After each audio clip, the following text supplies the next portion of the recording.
Hi, my name is Crystalline Bell, and I'm Badass Butterfly. Um, you can learn all about me at badassbutterfly.com. I'm a spiritual life coach. And this concept of badass butterfly is really important to me.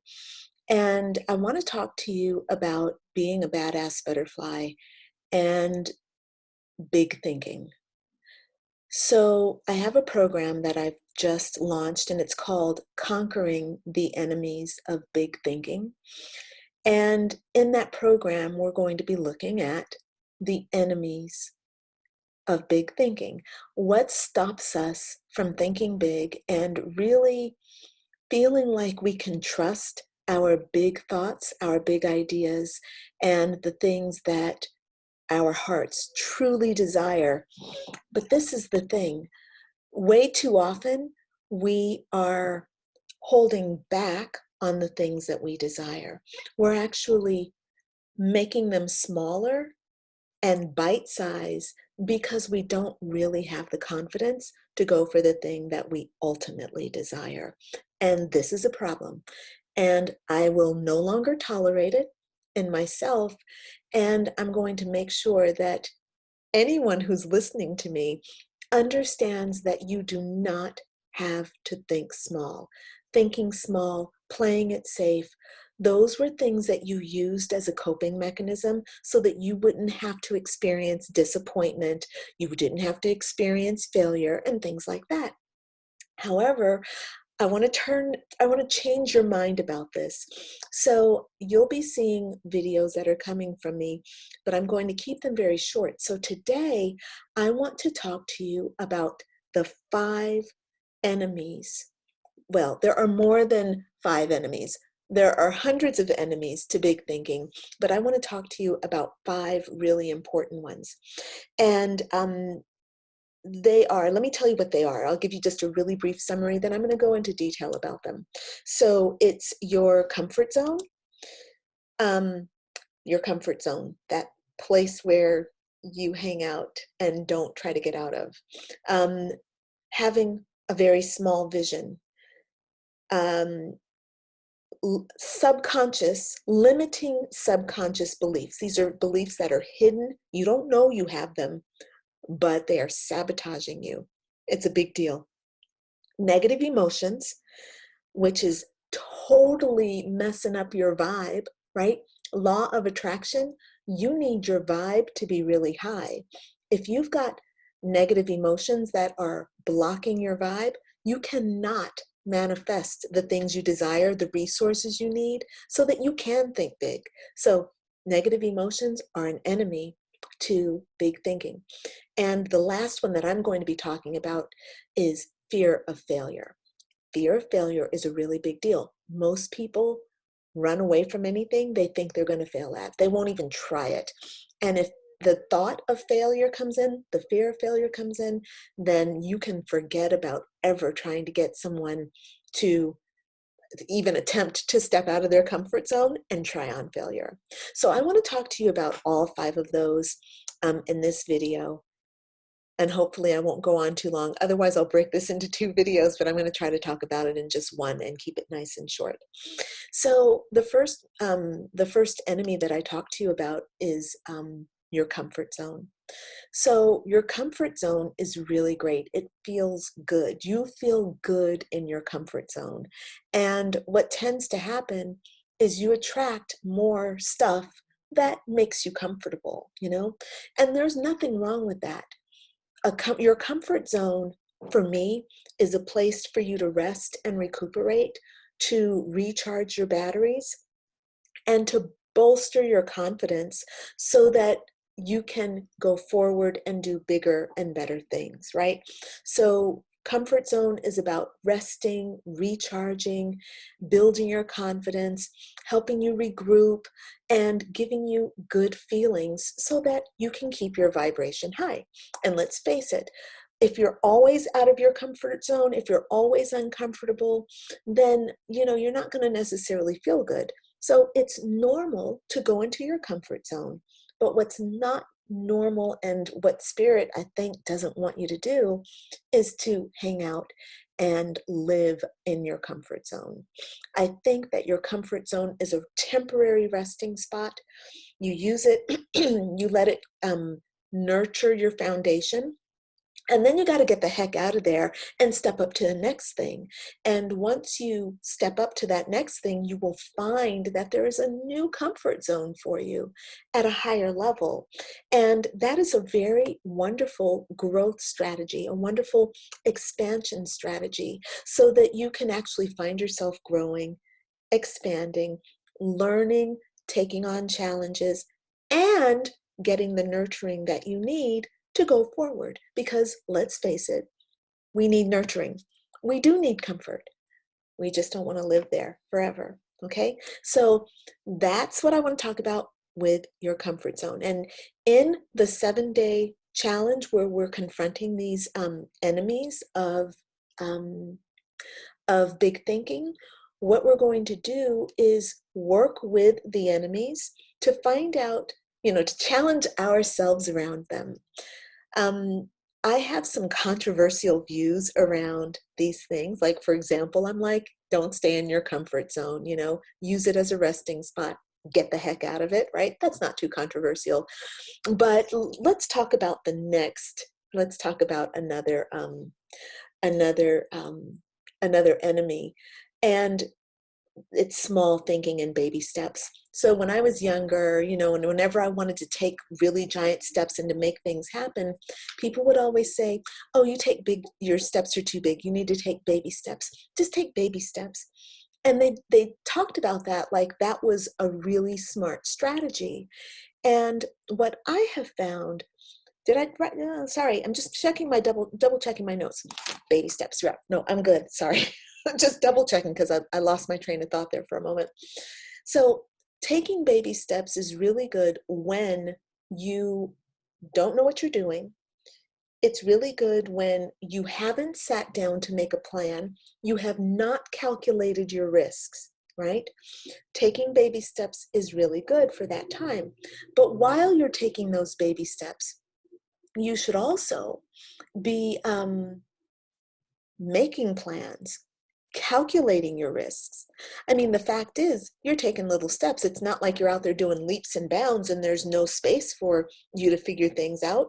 No, you're taking baby steps. So if you're going to take baby steps, then go ahead and do the calculation for the risk, and then you can start taking leaps and bounds, okay? Now, here's the problem with taking baby steps. When you take baby steps and you live in that place of, I'm going to take baby steps through my life, I'm going to approach this very slowly, is number one, you're slowing down your energy. We are high vibrational people. And right now, I'm making this video, it's 2020. We are accelerated. Time is speeding up. Things are happening faster. We live in an information age where we get everything we want like that. Taking baby steps and inching your way toward a goal is very 1990s. Not really, I'm just saying that, but it's kind of true, actually. So yeah, I am saying that. It's kind of very 1990s. Stop it already. Go ahead, figure out what you want, and then go for it. Spirit is here to support you. Spirit is going to help you get to where you need to get, okay? Now, what also happens when we get into this baby step, when baby steps becomes our consciousness, when it becomes our mentality, our mindset, what happens is our vision becomes really, really narrow because we're inching along like little snails, but the rest of the universe is going, it's moving, it's happening. Everybody else is moving at the speed of light because that's what the opportunity that's here for us, right? So by taking baby steps, we're keeping our vision small. We're saying we are limited and we can only do this much. And now I can only do this much. And now only this much. So that is not a very powerful way for us as adults who are master manifestors and badass butterflies. That's not going to help us. That's not good for us. What we need is to expand our vision, right? So baby steps puts us in a mindset of being very tunnel vision. We're very focused on taking these little steps and only taking in so much of life. Only so much of life, a baby step of life, a little sip of life. That's not going to be doing it for us. So what we want to do is understand that when we narrow our vision and we are taking baby steps, we're actually missing most of what's going on in the rest of the world because we're not open to it. We only will be sticking with what we know, right? Small vision, and taking tiny little baby steps toward our goal. And like I said, the rest of the world is moving forward. Even the thing that you desire is moving on while you're taking baby steps and having just a small approach to your goal. Your goal is expanding and your goal is innovating. So we need to make sure that we're moving with the speed of the universe. And it is moving fast because people like me, we're pushing it faster. So you need to keep up, right? And get out of the baby step mentality because you have the capacity to move faster. You're light, you're divine. You can move fast. You can move through space and time like that, like they don't even exist, okay? So helping to expand your mindset and letting go of I can only do so much, that's going to help you to have more light coming in and to be more receptive to the opportunities, which is going to help you think bigger. All right. So we got getting out of your comfort zone, stop taking baby steps, right? Being more receptive to the great opportunities that are happening at the speed of light, and really not just keeping everything so small around you. You don't have to just take a little sip of life. You can take a giant gulp and get that water down. All right. Now, another belief that, another enemy to big thinking that we want to work on are the subconscious beliefs. And we're going to be working with all these in my 7-day Conquer the Enemies of Big Thinking challenge. So it's a 7-day challenge. We're going to be exploring all of these enemies to big thinking. We'll be exploring them and confronting them. We're going to look at how they are showing up in our lives, meaning in what ways are we baby stepping our life? In what ways are our vision narrow? We're going to be looking at how we're in our comfort zone. We're also going to be looking at how we've turned over our power to, for example, our comfort zone. Like maybe we've prioritized our comfort zone and that has started to become our drive. Like, it used to be, oh yeah, after work we go out to happy hour and mingle with our coworkers and meet our friends and hang out and create a sense of camaraderie. But maybe we started going home after work instead of like socializing, and then home became our comfort zone. So now we're doing a lot less socializing. We're not going out at all. All we want to do is get home. Look, I appreciate being at home, you know, um, but I also understand that we need balance, and that this is the problem with your comfort zone. Your comfort zone manipulates you into thinking that that comfort is king, like that comfort is where you want to live. But no, like I was running on the treadmill at the gym, and look, I haven't worked out for 10 days because I've just been really tired. So I gave myself 10 days off, and I went back in today with the intention of taking it easy, because 10 days off from your workout is a long time. You don't want to just hop. I don't want to just hop back into my workout. So what I did was I told myself, you get 1 day of being in your comfort zone while you're at the gym today, but then tomorrow when you go back, you got to kick it back up. Not all the way, but you got to ease it up. You can't just stay in your comfort zone. And today I got on that treadmill. I go to Orange Theory Fitness. So I'm on that treadmill, and I'm like jogging, and I'm really soaking up the comfort, right? I had it at 5 miles an hour. And then when they have you do a push pace, I had it at 6 miles an hour. So, and it felt so easy. But let me tell you, I needed that ease, because otherwise if I would have lost my confidence, and then I maybe wouldn't have gone back the next day. But tomorrow, I got to switch that around. I've got to put my base pace at 6 miles an hour. Then my push pace, I'll move it up to 7. And then I'll try to do my all outs at like 8 and 9 and see how I can do with that. Okay. So the whole point I'm trying to make here is that we want to make sure that we see how these enemies, see where they're slipping in. Like if I had gone to the gym and just stayed in my comfort zone at 5 miles an hour, maybe I let myself stay there for 2 weeks or stay there for a month, or maybe I just don't even try to inch it up, because it feels good to go in there and work out and I'm sweating, but I'm not growing, I'm not expanding, right? So trying to find that place of expansion is going to be really important. This is where we need to consciously go in though and make decisions and find out where we're stuck in our comfort zone and see how we can bust ourselves out of it in a gentle and loving way, but definitely moving into a place of greater expansion. All right. So the next,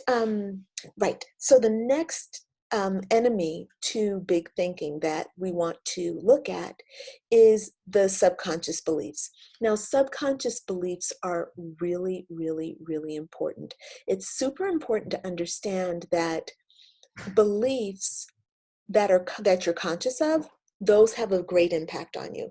Most of us have a lot of really positive beliefs, and we're blessed by those positive beliefs. You know, the belief that we are safe, that the sun is going to rise, and that we're going to go to work and we're going to get our paychecks, and our spouse is going to be there for us, and our children are good, and we're good, we're thriving. Boom. Okay, great. The problem are the subconscious beliefs. And those are beliefs, they are subconscious, so you don't know that they are functioning. They are triggering and determining your vibration, they're determining your moods, and they're making you feel a certain way. When they determine your vibration, that determines what comes to you and what does not come to you. So let's say that you want to start your own business and you're like, yeah, I want to start my own business. I just need some investors. That's a good idea, right? And let's say that you have a hidden belief that says, my thoughts are never going to be heard. People don't hear me, right? Subconscious belief, people don't hear me. If you are going to try to get investors, there's going to be this part of you that never lets you find the investors, that never let them understand you. Maybe you don't get the meetings with them. All these things that are going to be coming from your subconscious process is what's determining your experience in the 3D world. So our job in this program is to go through, find out, work with these enemies. And one of the things we've got to do is look at what subconscious processes are triggering and firing off and stopping us from having the thing that we want to have. Now, subconscious processes or your subconscious beliefs also affect your big thinking. Because if I have a belief that says I'm inadequate, what if I had a belief that says I'm an unreliable person? Because when I was a kid, I had trouble showing up on time. I could never get to school on time. My grades were mediocre. And all these different things that were going on in my life started me thinking, I'm not very reliable. People telling me, you always show up late, we had to go on without you, you were late, and oh, your attendance was appalling, you were late every day, and it probably wasn't even your fault. If you were a kid going into school, I remember being a kid showing up late to school every single day, but it was not because of me, I'm getting mad right now. Actually, I'm just realizing that I was late to school every day. And it was because my mom, she was a single mom, then she married my stepfather, and I was going to school in Inglewood, but we were living in Orange County. Now, that's a 2-hour commute. Or no, back then, now it's like a 2-hour commute, but back then it was probably about an hour and a half. Now, I know that it's important to get to school, but my mom didn't want me to have to move schools. That would have been like in the middle of the semester when, this marriage thing. So she's like, we're going to make this commute. We're going to drop you off. But I was late to school, sometimes 10 minutes, sometimes 15 minutes. And what would happen is I would be the one to walk into class, and I was made to feel ashamed because I was late, as if I overslept. That's the kind of the way the teacher would look at me like, you can't get it together. You can't walk into class late. I'm like, hey, I'm 9 years old. I gotta get a ride. I can't get in my car at 5 and drive here. I'm 9, right? So, these kinds of things, I'm really feeling the impact of this right now. These kinds of things, when I was a kid, started, but because I didn't have the perspective I have now, right? Right now, I have the perspective of, being an adult and understanding it. Hey, I was 9, I couldn't control this thing. Um, but when I was 9, what it felt like was I'm a loser. I can't get to school on time. I'm failing. I'm unreliable. I'm unorganized, and all that stuff that wasn't my mom's fault. She's moving toward love and trying to build her family. And it was convenient for us to be living in Orange County, or it was, whatever they needed, the family needed, they needed to be in Orange County. Why are we getting blamed? Why are we putting that kind of pressure on a family that's trying to hold it together, taking care of their children, trying to run their business? Why putting that kind of pressure? Makes no sense to me at all. But the impact is that I, as the 9-year-old, really suffered behind that. Okay, so I know I'm getting all kind of riled up here. I'm getting all hot. I'm getting really excited as I'm talking about this because the emotions are flowing. But this is exactly the point that I'm trying to make, okay? Subconscious beliefs are powerful. If you have a belief that says you're unreliable, you're not going to be able to move forward and to think big because you're not reliable. Anything that you believe, you might as well think that's real, okay? So if you have a belief that says I'm reliable, then the world is going to conform to that belief. That's the important thing I need you to understand, and that's why we're doing this program. All right, negative emotions. The next enemy to big thinking are negative emotions. Along with the negative belief that I am unreliable comes all the feelings of I'm inadequate, despair, self-doubt, fear, unworthiness. Those are all the emotions that go along with unreliability. So if I want to be a big thinker, and let's say I want to take on a project that demands and needs me to be reliable, I can't be relied upon because I don't believe I'm reliable, right? So my feelings when I'm thinking about my big project is, you can't do that. And it can be a voice in the back of your head, very soft, inner critic. This is not going to work. There are flaws in this plan. You can't execute this. Somebody else could execute this, but you can't because you're unreliable. Yeah. So this is how negative emotions will affect you. And remember, law of attraction is about your vibration. Your vibration is determined by your negative beliefs, or determined by your beliefs and by the way that you feel. Now, most people don't know how they feel. They know what they think, but they don't know how they feel. This is the number one biggest challenge I have with every one of my clients that I work with in my private coaching practice. They all come to me and I say, so how do you feel right now? And then they do this. I say, how do you feel right now? And they look up toward the sky, not down toward their body, which is where the feelings are. Your feelings are not up there. Your feelings are in here. This is feeling right in here. it's really difficult for people to get this because we're trained to get out of our body. We're trained to not know how we feel. We're trained just to make ourselves do what we think we need to be doing. So what we are emotionally and feeling wise gets ignored and denied, right?